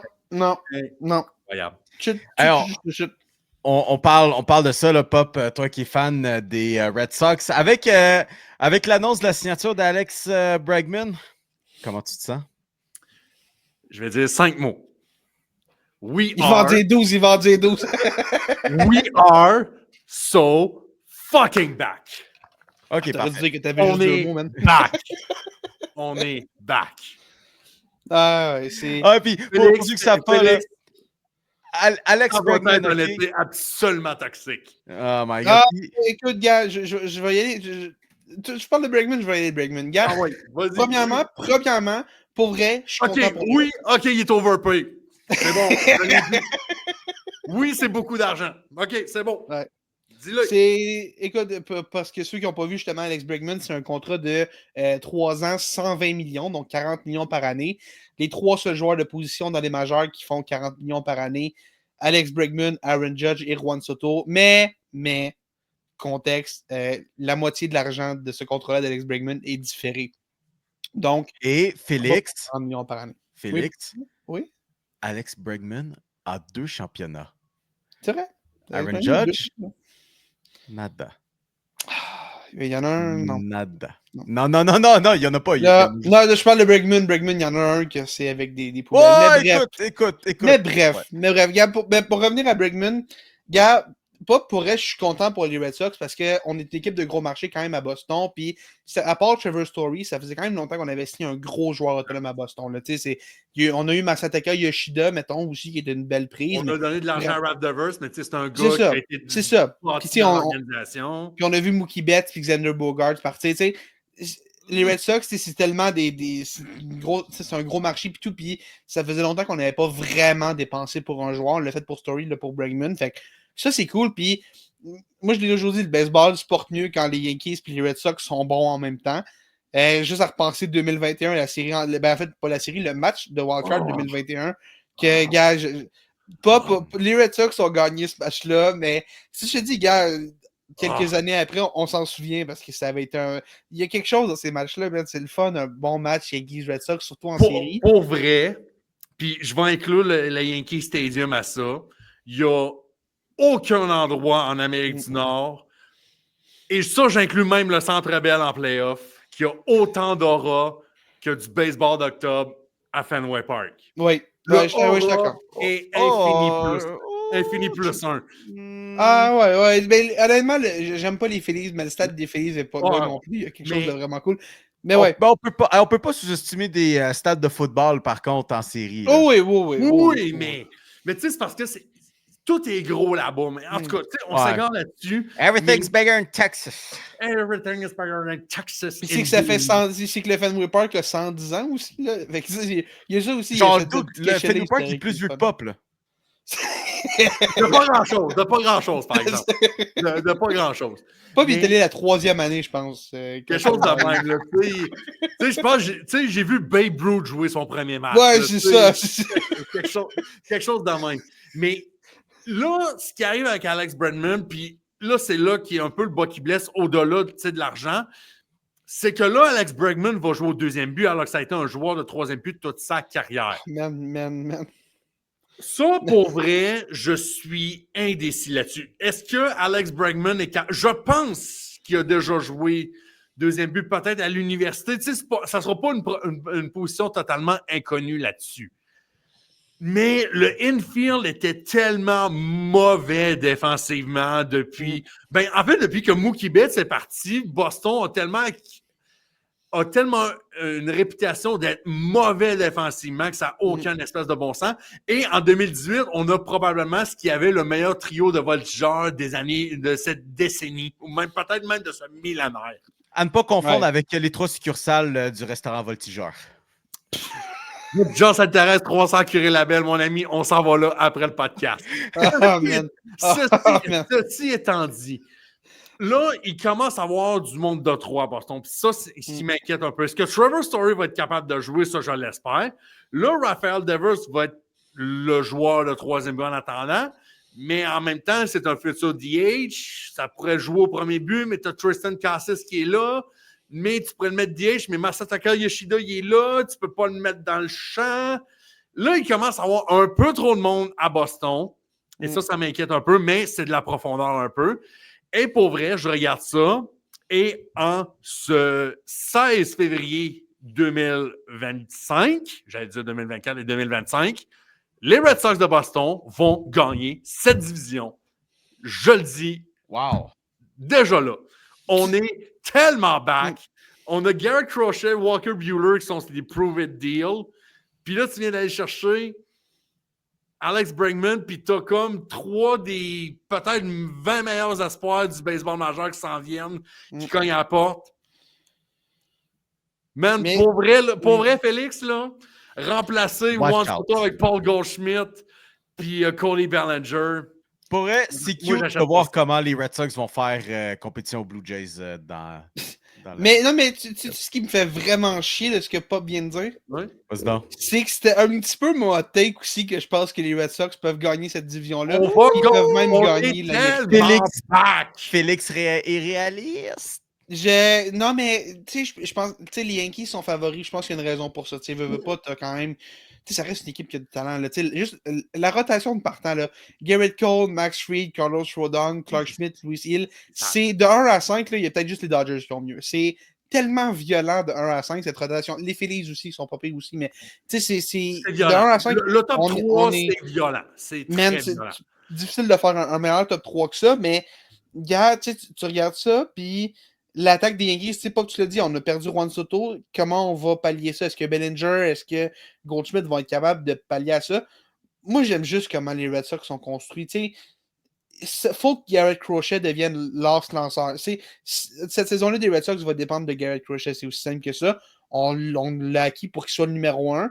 S'il est un vrai numéro 1 pendant une saison complète, sur un 32-33 départ, ou mettons 30, mettons qu'il en manque un ou deux parce qu'il mettons, il a mal au coude à un moment donné, peu importe. S'il est capable d'être un numéro 1, un vrai lanceur sur une saison complète, moi je vois un monde très réel dans lequel les Red Sox, au minimum, aspirent à gagner cette division-là, possiblement gagnent cette division-là. Et honnêtement, avec les deux autres divisions de l'américaine qui sont aussi mauvaises, ben je m'excuse, il y a un monde dans lequel les Red Sox gagnent l'américaine cette année. Ou qui sont juste on finit premier dans toute l'américaine au grand complet. C'est ça. Ouais. Mais tu sais, en même temps, les Yankees vont avoir l'opportunité de jouer contre la centrale américaine. Fait que ça va engranger des victoires comme pas possible. Les Orioles, je ne suis pas encore vendu. C'est tellement jeune, c'est tellement potentiel. Mais tu sais, on n'a plus Corbin Burns, on n'a plus Anthony Santander. Les Moi, Rays. je crois pas aux Orioles, man. Les Orioles, J'ai de la misère pour vrai à croire aux Orioles un peu. Les Rays, lol. Ah, moi, non, fais attention, Ray. Fais attention, Ray. Non. Je suis tanné des fucking Rays. On est en train de le dire. C'est vrai que je peux pas dire ça, mais même, je suis tellement tanné des Rays, là, qu'on dit qu'ils sont Junior tellement Caminero s'en intelligents, vient. qui font tellement beaucoup avec peu, mais qui sont capables de rien fucking gagner après ça. Et t'as les Jays qui sont le cocu de la MLB. Come on! Ah non, Mio, c'est un fait. Les Jays sont le quand cocu par excellence de la MLB. Quand même. D'ailleurs, shout-out à nos amis chez Passion MLB, Sébastien et Charles-Alexis, qui avaient... c'était Mark Griffin et... Alain Gros. Oui, exact. À leur émission la semaine dernière. Puis j'ai posé la question aussi que j'avais posée à cette antenne la semaine dernière, comme est-ce que les dernières signatures des Jays, c'est la dernière chance avant de crisser la hache dans tout ça? Puis ouais, t'es comme pas mal. Ben oui. Les Jays d'ailleurs, puis il faut qu'on parle des Jays parce que c'est après-demain, c'est mardi, que le camp des Jays des frappeurs doivent se rapporter au camp. Ça veut dire que les Jays, au moment où est-ce qu'on se parle, ont environ 36 heures pour signer une entente à long terme avec Vlad. Sinon, Vlad devient joueur autonome au terme de la saison. Ça reste à peu près 36, il reste 36 heures pour faire ça. Là, j'imagine qu'en ce moment, ça s'échange des chefs pas mal, puis ça négocie fort. Parce que les Jays savent que Vlad, c'est le gars dont ils ont besoin. Il y a un monde dans lequel on décide de ne pas le signer, on laisse tester sa valeur, puis on espère le conserver. On sait qu'on a arrêté de parler avec Bo Bichette. Il n'y a pas de négociation de contrat ou quoi que ce soit. Lui, je pense que c'est assez clair que c'est sa dernière saison à Toronto. S'il finit la saison-là et qu'il n'est pas échangé en plein milieu de la saison aussi. Là. Mais fait que, clairement, les prochaines heures vont être assez importantes à Toronto. On va beaucoup surveiller ce qui se passe avec Vlad.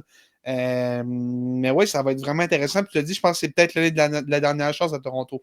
Parce que oui, Santander, c'est cool. Max Scherzer, c'est cool. Puis Jeff Hoffman. On a quand même fait des belles prises. On a beaucoup la première moitié de la saison morte en tête à Toronto, mais Hoffman, Santander, Scherzer, c'est quand même 3 belles prises. Même Yimi Garcia qu'on a ramené aussi. Là. C'est des beaux morceaux qu'on ajoute à cette équipe-là. Mais est-ce qu'on va être capable de gagner des matchs? C'est la question que je Dans pose cette division complètement cinglée. Exact. Exact. C'est même pas l'année de la dernière chance, c'est le printemps de la dernière chance. Honnêtement, oui. Oui, parce que ça se peut Que si fin avril, début mai, on se rend compte que Chris, on a de la misère à se tenir juste à 500. Mois de juillet, mois d'août, ça va arriver vite, puis les transactions vont s'en venir et le rebuild va commencer. Et John Schneider, que ça. John Schneider, j'ai l'impression que ça fait un an et demi qu'il est sur un siège éjectable. Ça fait un an et demi qu'il est sur un siège éjectable. Honnêtement, je pense que là, pour vrai, si début juillet, mettons, les Jays sont déjà hors de la course, je sais pas comment tu peux possiblement justifier un monde dans lequel tu échanges des gars comme Bobichet, Vlad et tout, et tu gardes John Schneider. Ça marche c'est pour assurer une transition. arrête. Anyways, puis dans toute cette foulée de baseball, juste à dire, inquiétez-vous pas, Anthony Rendon, il a eu sa blessure de l'année. Alors, j'ai vu une stat, je vais vous partager ça, OK? Ted Williams, légende des Red Sox, évidemment, légende de l'équipe de pop.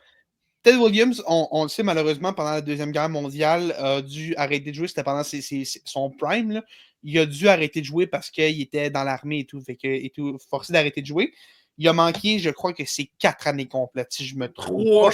3 ou 4 années complètes.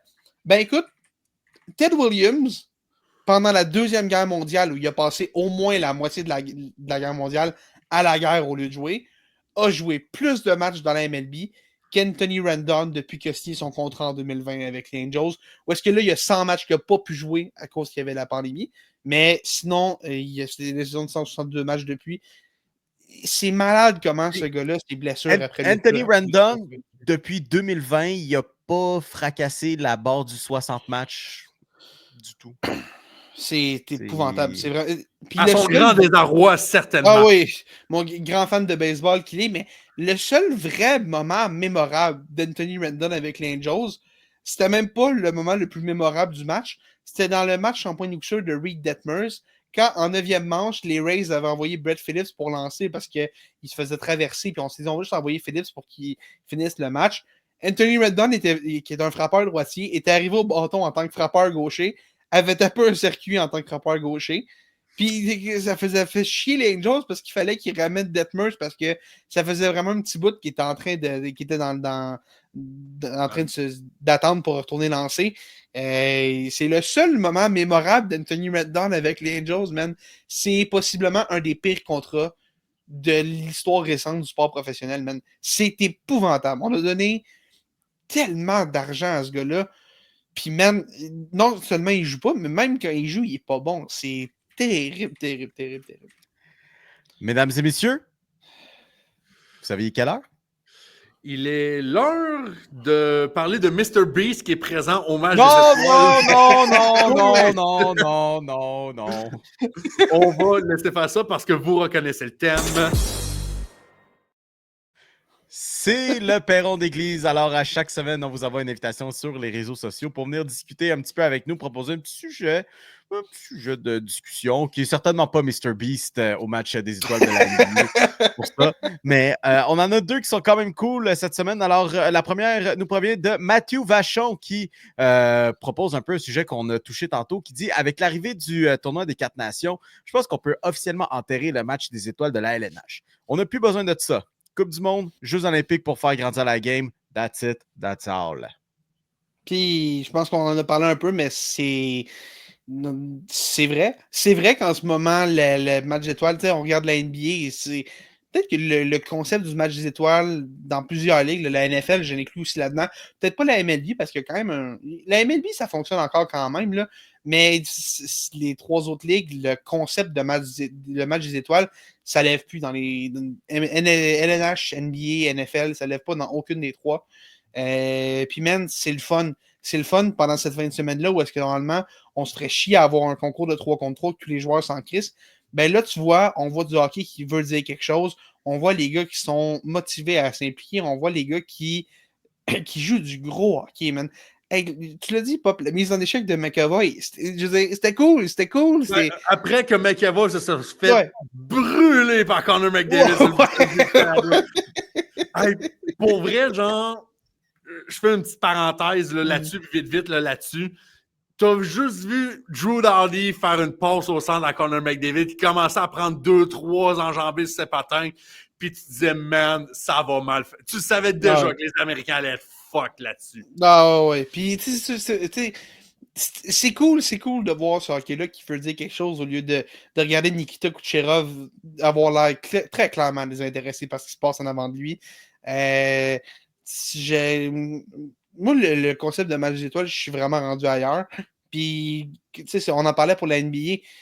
Est-ce que peut-être on est capable de surfer un peu sur cette vague-là, voir s'il y a des équipes européennes qui seraient peut-être intéressées à un genre de mini-tournoi pendant cette fin de semaine-là? Puis, je sais pas, mais c'est intéressant. Je pense que le tournoi des 4 nations, ça va peut-être motiver la NBA, la NFL à aller voir ce qui est possible de faire pour revigorer ce format-là.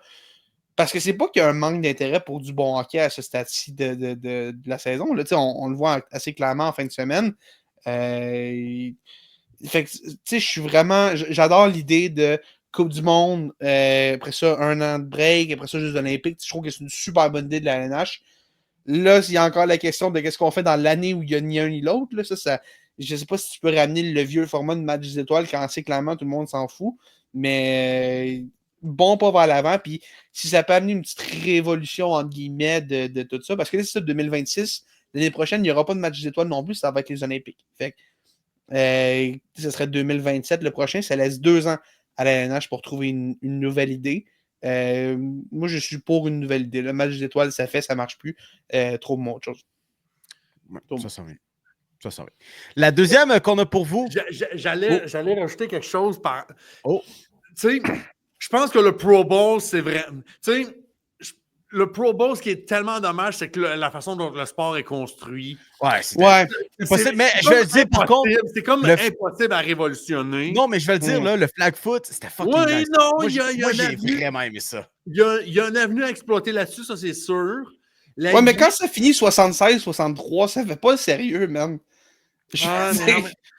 Non, mais surtout que ça s'en vient aux Olympiques, puis t'as Mike Evans qui est comme moi, quand je vais prendre ma retraite, je vais aller jouer aux Olympiques au flag football.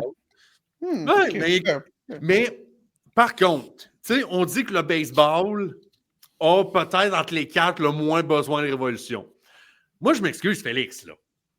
On prend 2 semaines dans l'année, on fait une Coupe des 4 nations, États-Unis, Venezuela, Japon, République dominicaine. Comprends-moi bien, je suis all-in avec ce projet-là. Là. C'est la classique mondiale. On l'a vu, la classique mondiale en 2023. Le fameux at-bat Shohei Ohtani contre Mike Trout. Moi, c'est un des meilleurs moments de baseball que j'ai vu de toute ma vie. Là. C'était quelque chose, ce moment-là. Là. Avouez que fin juillet, début août, on ramène ça au lieu du match des étoiles, juste une fois aux 4 ans, mettons. Là. Ou mettons. Tu sais, un peu comme les Olympiques, tu sais, les séries mondiales, là, vraiment. Là.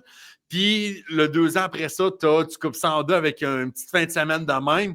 Là, c'est sûr que, mettons, si on regarde avec les lanceurs, comment tu économises, puis tout ça, puis comment tu gères ça, OK. Mais, tu ramènes les meilleurs joueurs hispanos dans le baseball majeur, puis tu fais avec le Japon. En fait, tu fais genre les États-Unis, la République dominicaine, le Venezuela et les Dodgers de Los Angeles. Tu un tournoi à 4 équipes là-dessus. Moi, je fais juste dire que ce serait immensément quelque chose de spectaculaire là-dessus. Et ce qui est cool, c'est qu'on parle aussi en 2028, 2032, puis les années à venir, parce que là, le baseball va être aux Olympiques. On veut possiblement envoyer les joueurs de la MLB là.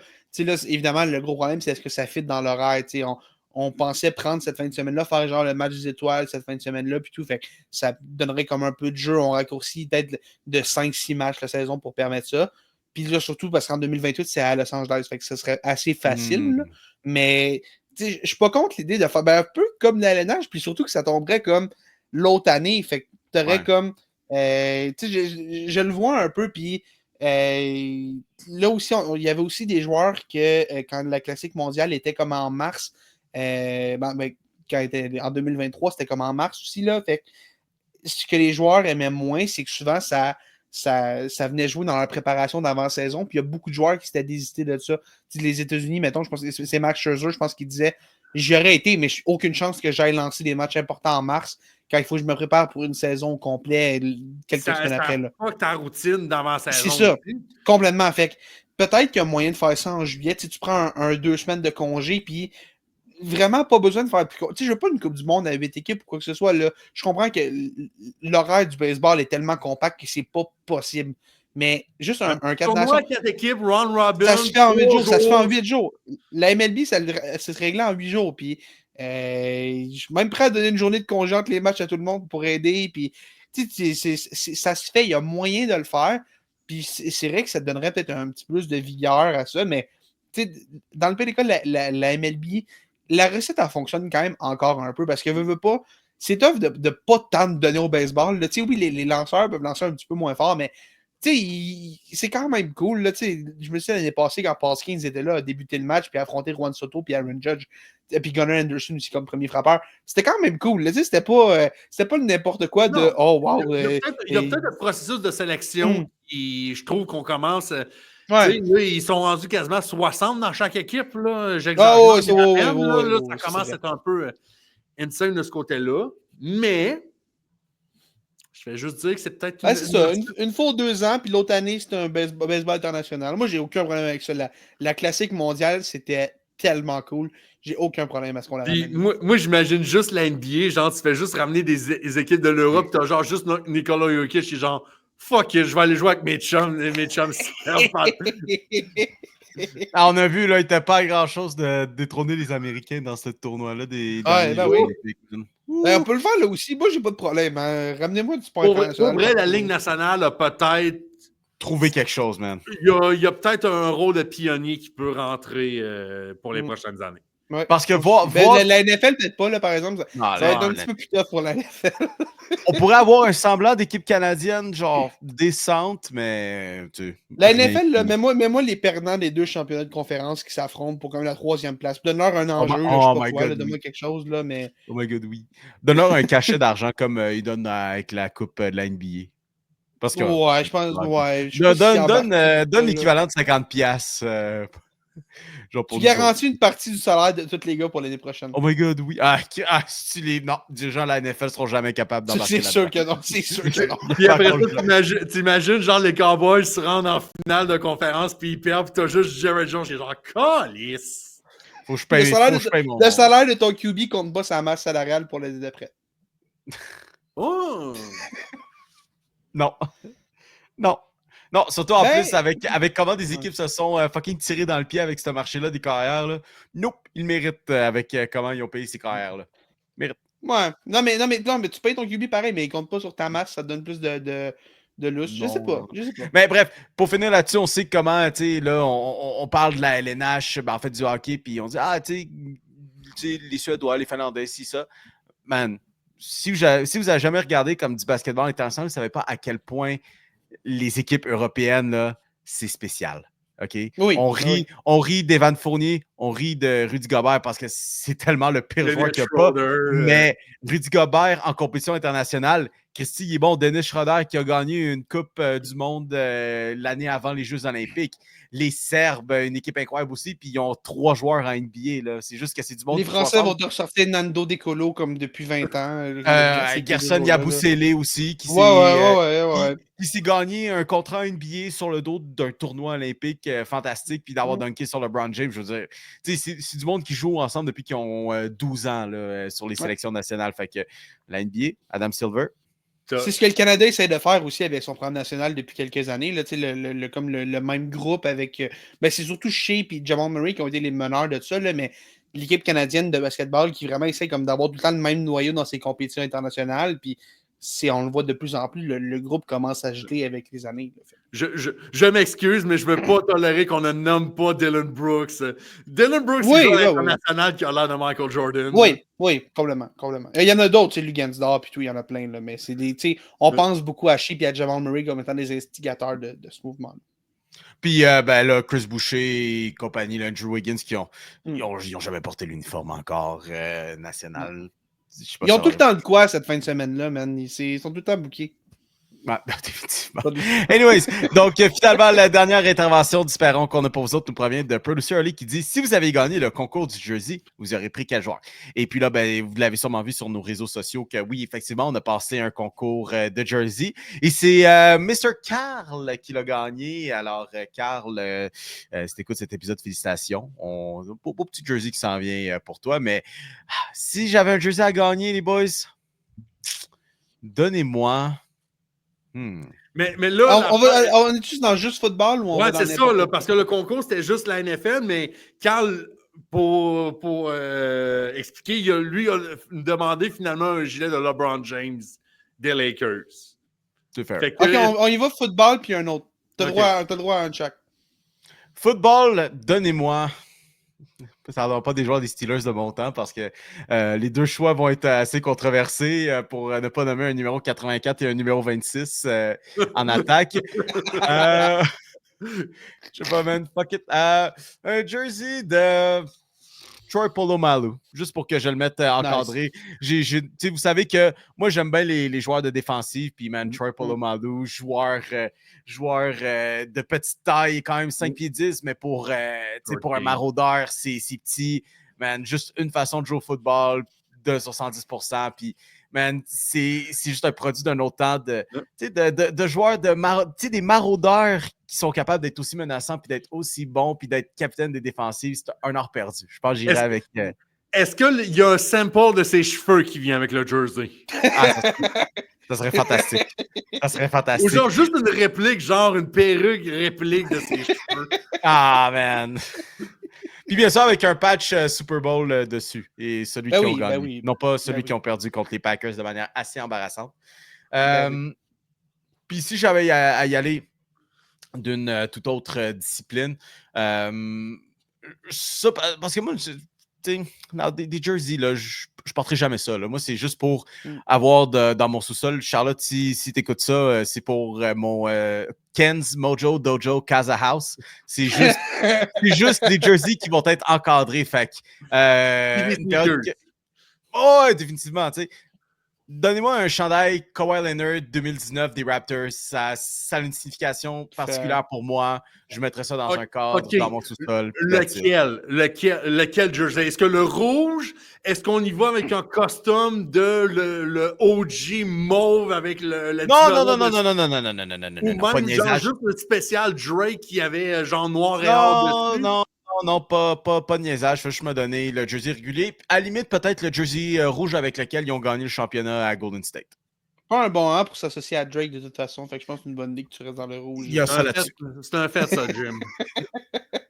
Écoute, je vais y aller. Je ne vais pas trop loin avec ça, mais autant que je suis un hater des Lakers, je porte quand même une casquette des Lakers ce soir pour supporter mes amis de Los Angeles dans toute cette affaire.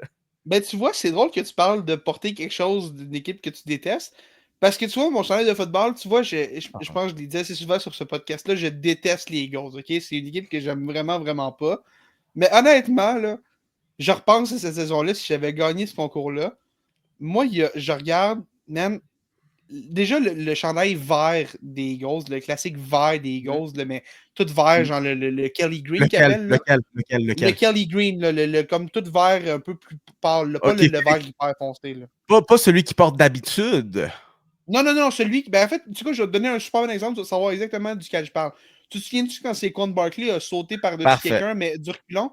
Mais c'est exactement ce jersey-là que je veux. Ouais, c'est un throwback. Ben, tu sais quoi? J'aime vraiment pas les Eagles, mais en respect pour la saison la meilleure saison de porteur de ballon de l'histoire de la NFL, donne-moi un chandail Kelly Green de Saquon Barkley avec les Eagles. Parce que j'aime vraiment pas les Eagles, mais j'aime beaucoup le gars. Puis honnêtement, respect à Saquon Barkley. Pas un Super Bowl facile, mais sans lui, il se rend jamais jusqu'au Super Bowl. Fait que je pense que ce serait quand même vraiment, vraiment cool. Un chandail de Saquon comme ça. Puis, man, ce qui est cool, c'est qu'en plus, il y a eu son moment signature dans ce jersey-là quand il a sauté par-dessus un Jaguar. Il a littéralement humilié les Jaguars. Fait que tu sais quoi, ça va. Il y a plein de bonnes raisons pour ce jersey-là. Si j'ai dans un autre sport, man, j'ai pas encore un jersey de Lane Hudson, puis ça va me prendre un jersey de Lane Hudson un jour. Dès qu'il signe son contrat à longtemps, moi j'ai longtemps eu une malédiction de quand j'achète le jersey d'un gars, il t'offre même pas un an, puis le gars se fait échanger. T'as-tu des exemples? Jeff Petrie. Jeff Petrie, c'en est un qui a duré peut-être 3 mois, puis il s'est fait échanger après. Puis en tout cas, il est devenu l'ennemi public à cause de Zach Cashin cette année-là. Qui d'autre? Quand j'étais vraiment petit, les premiers jerseys de football que j'ai eus, c'était un Mark Sanchez puis un Sam Bradford, qui, bien évidemment, n'ont pas duré très longtemps. Marcus Mariota, quand je me suis enfin décidé à acheter un jersey, je pense que c'était l'année d'après qu'il est parti. C'est une malédiction, ça n'arrête. Même, tu vois, j'ai un Cole Caulfield, il est 22. Fait que, tu sais, il y a tout le temps quelque chose qui fait en sorte que le jersey ne marche pas. Fait que Puka Nakua s'en va des Rams. Lui, c'est le seul qui est en correct. Même mon Cooper Cup, je peux même plus dire qu'il est correct, man. Ben, dans pas long, il sera plus correct. Fait que j'ai une malédiction. Fait que, tu sais quoi, peut-être que je serais mieux de ne pas prendre un lane de ça. J'aurais peut-être prendre un Austin Matthews Toronto pour qu'il débarrasse de là, mais tu sais quoi, non, un lane, dès qu'il signe son contrat à long terme, on y va pour un. C'est cool. Puis je pense que ce gars-là, on va le voir à Montréal longtemps en plus. Fait que, je pense que j'irais pour J'ai tellement hâte qu'il change son numéro de chandail lui aussi, genre 2 ans après son contrat. Puis moi, j'ai tellement hâte que Pop dise Daniel Jones dans 2 minutes que je suis terrorisé de ce qu'il va répondre. J'ai tellement peur. Le pire, c'est que j'ai eu un flash pendant 10 secondes. Oh non, la joke est vieille et tout ça. Pour le gilet de football, moi, je vais y aller possiblement avec mon joueur préféré of all time. Puis un peu de throwback jersey. Donnez-moi le chandail rouge, numéro 7, Michael Vick. Prime Michael Vick avec les Falcons. Oh my God, c'est vintage honesty. Vintage Michael Vick, genre sur le cover de Madden 2004, où ce gars-là est entré dans la légende du jeu vidéo. Pour moi, Michael Vick, c'est mon boy. Je suis étonné que tu ne m'aies pas dit Joe Namath parce que tu as vu jouer Joe Namath dans son prime, toi, je pense, Pop? J'ai même vu, je pense que j'ai vu le premier match de la NFL avec Virginia McCaskey à côté de moi. Savez-vous d'ailleurs combien ça coûtait un billet? Là, parce que là, à l'extérieur de tout ça, là, je fais un projet scolaire de podcast de 3 épisodes sur le Super Bowl. Si j'en ai fait de la recherche supplémentaire là-dessus, savez-vous combien ça coûtait un billet de Super Bowl à sa première itération? Je pense que j'ai déjà entendu la stat cette semaine. Ça devait pas être cher tant que ça. Je dirais 10$. $6 US. 6. Ouais. Et à ce jour, le premier Super Bowl est le seul qui n'a pas fait ça le comble. Oh ouais, hein. Damn! C'est le seul. Hey, j'imagine un Super Bowl pas ça le comble. En ce moment, ça me fait rire. Ah, mais tu sais, c'est la première année, t'as la NFL puis la AFL qui avait leur petit on va voir laquelle des deux ligues a la meilleure équipe. Ouais. Finalement, la NFL a décidé non, c'est moi qui pisse plus loin. Fait que le Super Bowl. Ouais, Joe Namath a rendu ça intéressant par contre. Ouais. Ouais, non, parce que c'est probablement pas les Packers de Green Bay, Bart Starr, qui ont lancé ça de manière. C'était le joueur préféré à Pop quand il était un jeune enfant. Oui, ça l'a beaucoup marqué de voir Bart Starr. La seule façon pourquoi je me souviens, c'est quand j'ai fini ce cégep en 2017 puis j'ai fait mon stage à RDS, il y a un questionnaire pour rentrer dans le stage. Puis à toutes les fois, il y a toujours la question qui a gagné le premier Super Bowl et qui a été le premier MVP de l'histoire du Super Bowl. Puis c'est Bart Starr des Packers de Green Bay. Ouais. Fait que c'est de même que je m'en souviens de ce côté-là. Mais là, pour les autres gilets random, moi, je suis déçu un peu parce que moi, là, quand j'ai vu la question, là, moi, j'espérais des réponses de genre un joueur mid obscur. Oh non, il va prendre David Schlemko. Oh non, il va prendre David Schlemko. Joel Hanley. Joel Hanley, genre. Nikita Nesterov, man. Nikita Nesterov, genre Dwight. Alex Shemsky. Tu sais, moi, je pensais genre qu'on allait genre prendre des joueurs vraiment mid, mais pour une. Tu sais, il n'y a rien qui va battre la relation d'un jeune fan de sport de 10 ans puis un joueur complètement mid, mais que dans tes yeux, c'est le meilleur joueur de tous les temps. Oh man, ramenez-moi Ilya Kovalchuk. Oh man, Kovalchuk. Oh man. Je change ma réponse vers Kovalchuk canadien. Moi, ça me fait peur parce que je vous rappelle j'ai dit on air que si la Finlande gagnait par 4 goals contre le Canada et plus, je m'achetais un gilet Finlande Joel Armia. Je sais pas si vous en ramenez, là. J'avais réussi à oublier, mais ça se passe lundi. Je fais juste vous le rappeler. Mais mettons le gilet de hockey. Excuse-moi. Ça va être clairement un chandail mauve des Mighty Ducks d'Anaheim. Oh, bon Paul Dieu. Korea. Ça serait vraiment nice, Paul Korea, mais j'aimerais ça me le faire custom. Tu sais, avec mon nom, puis avec mon nom en arrière, puis un numéro custom, mais j'ai pas de joueur tant que ça que je trouvais. Hey, sais-tu quoi? Il était mid, mais c'était mon joueur préféré. OK, bon, écoute, il y a Daniel Jones qui existe, mais ça, c'est une autre c'est une autre Sinon, tu pourrais te histoire. prendre un chandail des Jets avec le numéro 8 puis juste écrire MVP en arrière. Oui. Aaron Rodgers MVP. Il ne sera pas de retour avec l'équipe, d'ailleurs. Pepperidge Farm remember Aaron Rodgers MVP avec les Jets. Quelle époque. Quelle époque, maintenant, Aaron Rodgers avec les Jets? Tu sais, on a déjà oublié ça. Ouais, mais c'est genre, pas mettons glorieux, c'est pas un glorieux. gilet NBA, genre, je sais pas. Tu sais, un joueur vraiment obscur. Peut-être Kwame Brown avec les Lakers. Oh, non. Tu sais, donne-moi un gilet Lakers, Kwame Brown, ou Oh, genre oui, avec les j'aime ça. Grizzlies, puis je vais être Approuvé. heureux. Approuvé sur toute la ligue, man. Approuvé. Anyways, mesdames et messieurs, avant qu'on se quitte, on a quand même le quiz du joueur de la semaine pour vous. Alors, le joueur qu'on a pour vous cette semaine est un joueur de hockey qui a porté l'uniforme des Hurricanes de la Caroline de 2015 à 2018 pour ensuite avoir fait un petit passage de 6 ans au Canada avec les Flames de Calgary, soit de 2018 à 2024.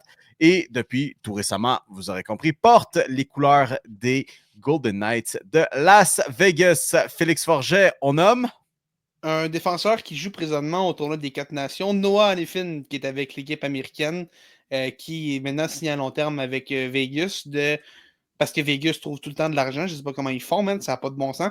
Mais on a réussi à trouver de l'argent, faire disparaître l'argent de Robin Lehner, puis on a réussi à signer Noah Hanifin à long terme. Donc, quand même cool pour lui qui va pouvoir être à Vegas à long terme maintenant. Mais ouais, un défenseur qui s'est mérité une place avec l'équipe américaine. Puis tant mieux pour lui, c'est vraiment, vraiment cool. Et mesdames et messieurs, c'est ce qui met fin à cet épisode de La Triple Menace. On vous rappelle qu'on se retrouve quand même la semaine prochaine, dimanche. Vous pouvez nous suivre sur nos réseaux sociaux, notamment via la page des superfans des Tigers de Guangdong, où vous pourrez participer avec nous, notamment via le perron d'église. Sinon, Instagram, TikTok, où on publie d'autres petites publications, ainsi que des clips pour partager à vos amis. D'ici là, on se retrouve la semaine prochaine à la Triple Menace, souhaitant une première place pour le Canada. On verra si le fameux debacle de 4-0 va se donner contre la Finlande. À suivre. J'ai déjà hâte qu'on s'en jase la semaine prochaine. Anyways, passez une bonne semaine et ciao!